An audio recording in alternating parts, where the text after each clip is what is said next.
Hi there. My name is Gary Kaiser, and I would like to welcome you to my Power Plays presentation. Most of these Power Plays I have are from the real estate industry that I worked in for years and years, but they're pretty generally applicable to any sort of sales and business situation. And in fact, they're also very, very useful in just better living. So I thought I'd share them with you. You'll notice I'm in my car here, and this goes back to my own beginnings in the real estate industry when I first got into sales in 1985 out west.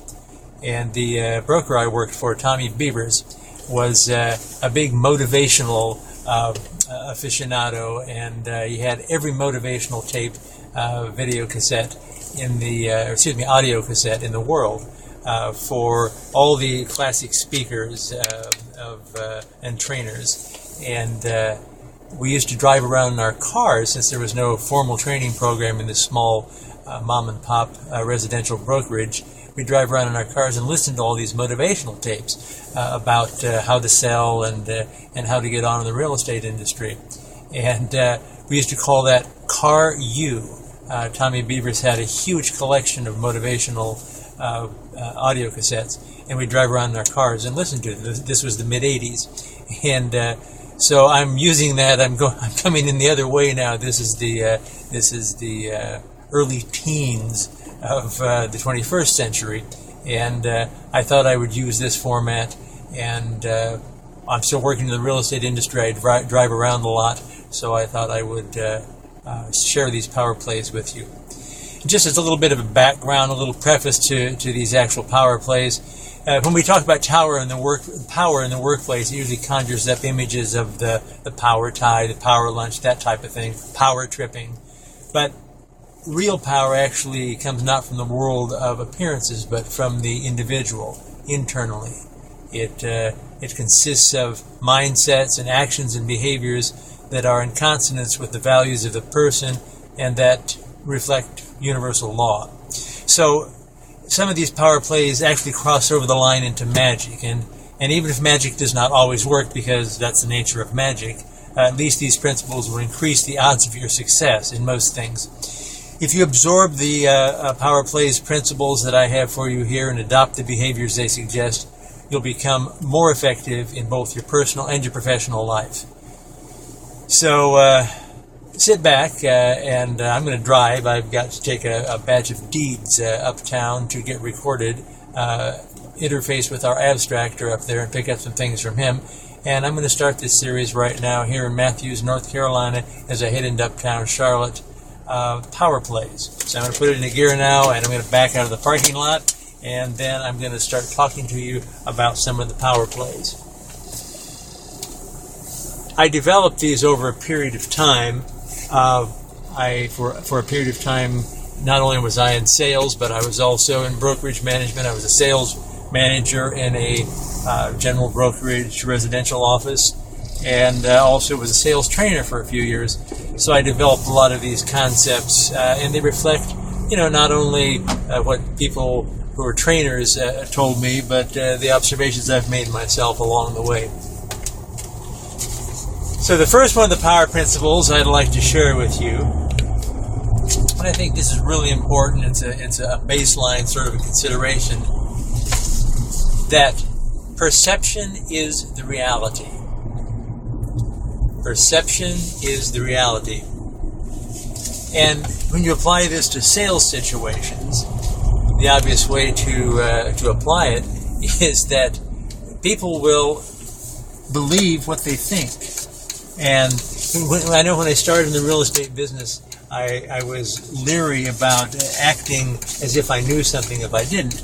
And that's good caution. You should never say you know things that you don't actually know. But somewhere in that gray area of perception, there's nothing wrong with acting as if something is true. And I had to get myself around that corner to understanding that's not lying to just act as if. You don't have to wear your heart on your sleeve and tell everybody everything. You can leave a little bit of mystery in there, and there's nothing that is wrong about doing it that way. So, perception is reality. If people perceive things to be a certain way, then that's what they will act on. I remember one time years ago, I had a student when I was training. I had a student who was a new agent, and there was a condominium project that had been built in the little town where we lived near Charlotte, North Carolina. And it was an old textile mill that they'd turned into condominiums. The developer had come in there, and they had, I don't know, a couple of dozen condos, and they were very nice quality. Kept the feeling of the old mill building and some of the interior features, some of the sort of industrial flavor of it. Did a nice job, and they were selling them themselves. That is, the developer was an on-site agent, and they were selling these themselves and marketing them. And I got the idea that I would put this one new agent who lived in the same community, put her up to getting in there to ask for a listing. So we set up a listing appointment, and I went with her. And this young woman, her name was Wendy. This young woman was a natural-born salesperson. She said all the right things in the interview. She acted, even though she had just gotten her license, she acted as if she'd been in the business forever without ever actually saying or making claims that were not true, not accurate. She acted as if she was totally on top of her game, and actually we got her a listing. She got a listing on 2 of the units, and she actually asked for the entire project. And there were some, as I said, a couple dozen units. They wouldn't give them to her, but she got her foot in the door, and she got the listing. So that's what I'm talking about when I say that perception is the reality. The developer thought that she looked good enough, she sounded good enough, and that was their perception, that she was a crack professional and knew exactly what the game was about. And on that basis, again, just by acting as if things were a certain way, she got her first listing that way with our company. So remember that one. That's a big one. The perception is the reality. That's the way people act, whatever they perceive to be true. The second one of my power plays here goes directly to selling. It's what I call the ABCs of selling. ABC. And by that I mean always be closing. Always be closing. ABC. Good salespeople understand instinctively, I think, that you need to be seeking agreement as you go along, always asking for the next step. And what you're doing is you're moving your prospect toward agreement. You've heard the term, I'm sure, if you've taken any sales training, of trial closes. Trial closes is one that doesn't make any difference, that you're just seeking agreement. You partly get the condition to be in agreement with you. You flesh out some injections when you do that kind of trial close also. There are a lot of different closing techniques out there, and some of them have been sort of codified over the years, if you will. A couple of them I think of is the presumptive close, where you simply assume, you presume that people are going to, like you're at a listing appointment, you presume that someone's going to list with you, and you speak of it in that manner. And that creates a sort of dynamic that moves it toward that outcome that you're trying to engineer. I'll never forget years and years ago. This is a classic too. The puppy dog close, and that's based on that scene out in front of the supermarket where you've got somebody who has a litter of puppies they're trying to find homes for, and they're handling the puppies, and as the prospective new owners express an interest to get close enough in range, you take that puppy literally and you hand that puppy to the prospective new owner, and the holding of the puppy is strong enough and positive enough and reinforcing enough so that it's almost irresistible and that's a great close. I remember one time years ago, we lived near Seattle, and I went in to buy a new car, and we were in town overnight, and I went to the car dealership and looked at, it was this pretty new Ford Taurus station wagon, very high-tech compared to what I was driving at the time, and my wife was at a hotel downtown, and it was toward the end of the day, it was on a Saturday, and the guy at the dealership said to me, they're about ready to close, he said, "Here," he says, "just leave your car with us and take this. Take it overnight, and we'll be here tomorrow." And they put the keys in my hand. Bingo, puppy dog clothes. Well, I took that set of keys and went out and got into that sweet, clean, new ride and drove downtown to meet my wife and picked her up in front of the hotel for dinner, and she oohed and awed about the swell new car, and I went back the next day and bought it. Wonderful, wonderful clothes, puppy dog clothes. Always be closing. And the soft closes that you're closing for along the way move you toward your appointment, move you toward a signature on a contract. You're doing it all the time. If it's a cold call, you close for an appointment. If it's a listing presentation, you're closing for a signature on a listing agreement. And one a classic line I remember from Floyd Wickman's training tapes, always give them a choice. Well, let's see, we could go see that this afternoon at 4 o'clock, or 10 o'clock tomorrow morning be better for you. Give them options and let them make a choice. Also, when you're working with people, another thing that I've found over the years that is true, and this is sort of like a universal principle, this isn't a technique, ask 3 times. Ask 3 times. That is, you have to ask repeatedly. Number one is that you always have to ask for the business. That's one of the principles of sales that I'm sure if you've had any sales training or you've discovered yourselves, you got to ask for the order. You got to ask for the business. And you should ask at least 3 times. 3 is a magic number. 3 is a very, it's an inherently unstable number. You can't subdivide it evenly, okay? So, if you ask 3 times, there's magic in that.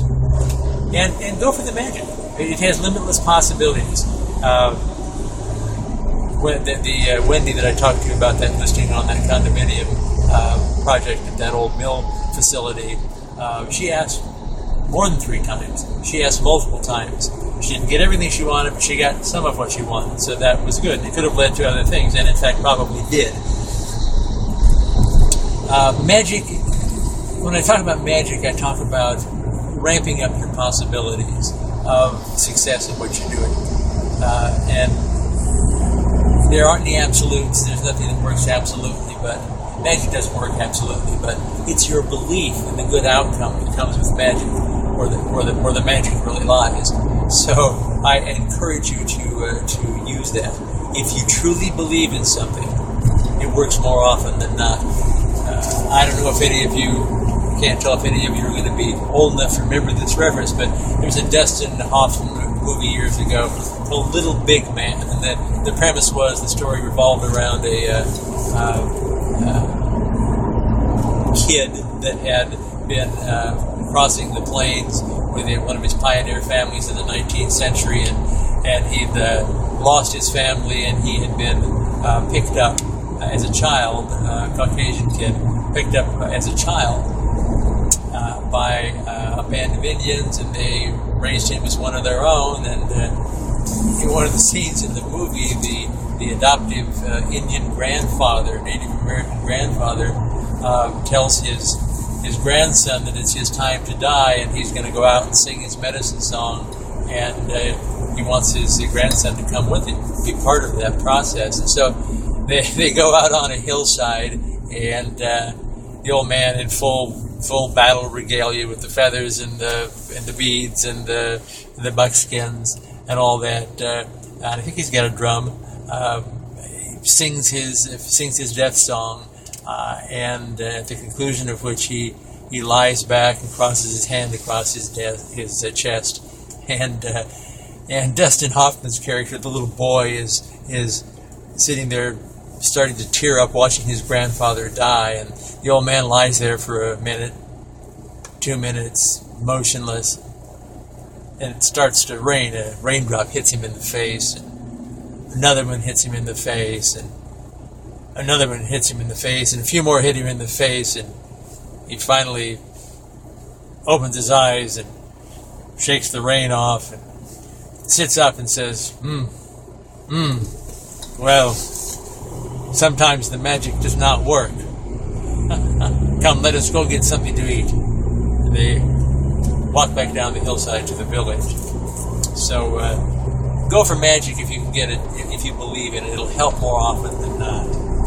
And just remember that you have to ask for what you want. Ask for what you want. There's magic in threes. Don't forget that.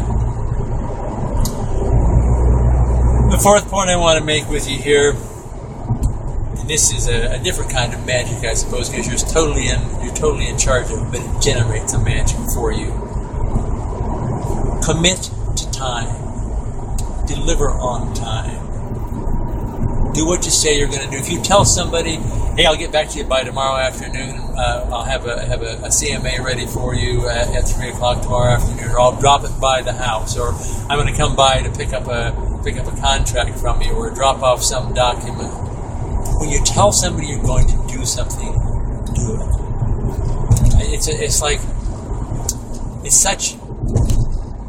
It's such an obvious thing, but people muff this one all the time. It goes. If you're trying to engineer a situation that's going to get an outcome that you want, you need to perform all the time. And when you do what you say you're going to do, it elevates your status with a potential customer or client. It shows respect for what you do. Like if you're a real estate agent, don't go out there and be a sleazeball real estate agent, okay? Do what you say you're going to do. It also shows respect for what you do. It also shows respect for other people. It sets up a working relationship for good outcomes. I don't know if you've ever been around people who don't do what they say they're going to do. I remember I worked one time as a paralegal for an attorney who was always late. She was always late. She would come flying in on her way to court and have me, her paralegal, meet her in the parking lot, literally, with case files that she needed to have in court. She was always, well, her last name started with an R, and they went through it alphabetically, so she usually was able to escape that way. But she was notorious for that. And not only that was she late for court, or very close to late for court all the time, but she did that with clients too. She would be like an hour late for a meeting with clients. I had clients pick up and walk away from her and not keep their appointment. Well, she didn't keep the appointment, okay, so it was her fault. But you understand what I'm saying? That's like the rudest thing you can do. How do you expect to have any credibility, any trust, when you don't honor your commitments like that? It's hugely, hugely important. And this closes circles of activity. It tidies things up for you. Finish what you're going to do. Commit to a time. If you're going to have it done by a certain time, make yourself do it. Honor those commitments. Hugely important. So that's number 4. I'm getting close to uptown. I need to call in just a minute to my abstractor, so I'm going to sign off for a second, and I'll come back with number 5 in a while. Thanks.